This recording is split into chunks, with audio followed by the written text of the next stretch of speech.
আসসালামু আলাইকুম বন্ধুরা, আশা করি আপনারা সবাই ভালো আছেন। নতুন আরেকটা ভিডিওতে আপনাদের সবাইকে স্বাগত জানাচ্ছি। নতুন প্রবাসীদের জন্য একটা গুরুত্বপূর্ণ তথ্য, সেই তথ্যটা হচ্ছে সৌদি আরবের ভিসা এখন আর চালু নেই। সৌদি আরবের ভিসা বর্তমানে বন্ধ করা হয়ে গেছে। এখন এই ভিসাটা যেহেতু চালু নেই, যাদের ভিসা হয়ে গেছে তারা তো অবশ্যই ম্যান পাওয়ার পেয়ে যাবেন। আর ভিসা বন্ধ করার পিছনের কারণ হচ্ছে বাংলাদেশ সরকার। বাংলাদেশ সরকার চাচ্ছে না সৌদি আরবে কর্মী পাঠানোর জন্য। তো কি জন্য এই কর্মীগুলো পাঠাবে না বাংলাদেশ সরকার, তার পিছনেও কিন্তু একটা বিষয় রয়েছে। বিষয়টা হচ্ছে এটাই যে হাজারো প্রবাসী সৌদি আরবে বর্তমান সময়ে ঢুকতেছে। ঢুকার পর দেখা যাচ্ছে যে অনেক প্রবাসী বেকার জীবনযাপন পার করতেছে।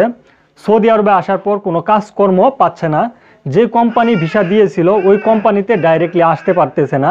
তো এই ধরনের সমস্যা কিন্তু বর্তমানে আমাদের বাংলাদেশে থাকা প্রবাসীরা যখন একটা নতুন ভিসা নিয়ে সৌদি আরবে আসে তখন কিন্তু এই বিষয়গুলো ফেস করতেছে।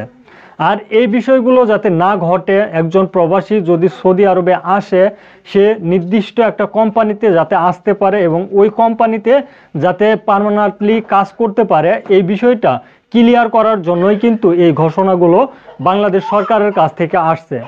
তো এখন বর্তমানে কিন্তু আপনারা যারা নতুন সৌদি আরবে আসবেন, আপনাদের মুফা যাদের না হয়েছে, আপনারা কিন্তু বর্তমান সময়ে মুফা না হলে সৌদি আরবের এই মুফা যাদের হয়েছে তারা আসতে পারবেন, আর যাদের না হয়েছে তাদেরকে একটা প্রসেস মেনটেন করে সৌদি আরবের ভিসা নিতে হবে।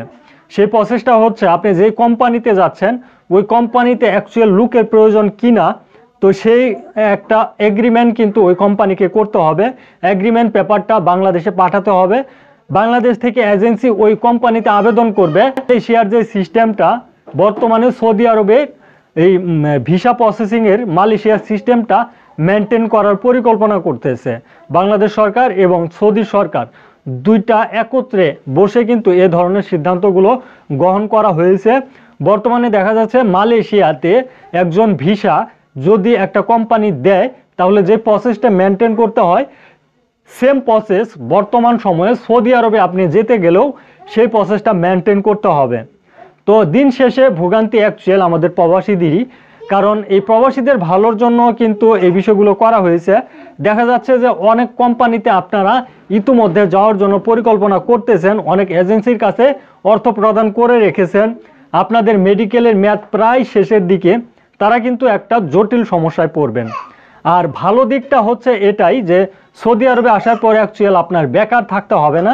এই বিষয়টা কনফার্ম করার জন্য এ ধরনের সিদ্ধান্ত গ্রহণ করা।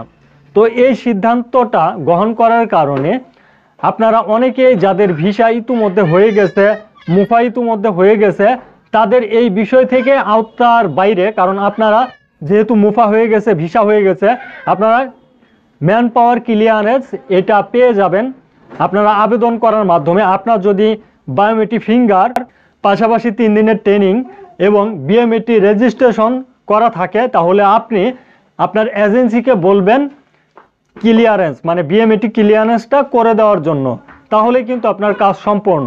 আর যারা নতুন করে সৌদি আরবের বর্তমান সময়ে ভিসাগুলোতে আসবেন তাদেরকে অবশ্যই প্রথমে যেহেতু মুফা করতে হয়, মুফা করতে গেলেই কিন্তু আপনাদের একটা জটিল সমস্যায় পড়তে হবে। আশা করি যে তথ্যগুলো দেওয়ার চেষ্টা করলাম আপনারা বুঝতে পারছেন। অবশ্যই এই বিষয়টা নিয়ে আপনারা অনেকেই খুশি নাকি বেজার, এই বিষয়টা অবশ্যই কমেন্ট বক্সে জানাতে পারেন। আর ভিসা স্ট্যাম্পিং এবং মুফা সম্পর্কে আরও তথ্য জানার থাকলে ভিডিওর কমেন্ট বক্সে আপনারা জানাবেন, পরবর্তী ভিডিও আনার চেষ্টা করব। ধন্যবাদ সবাইকে, সালামু আলাইকুম।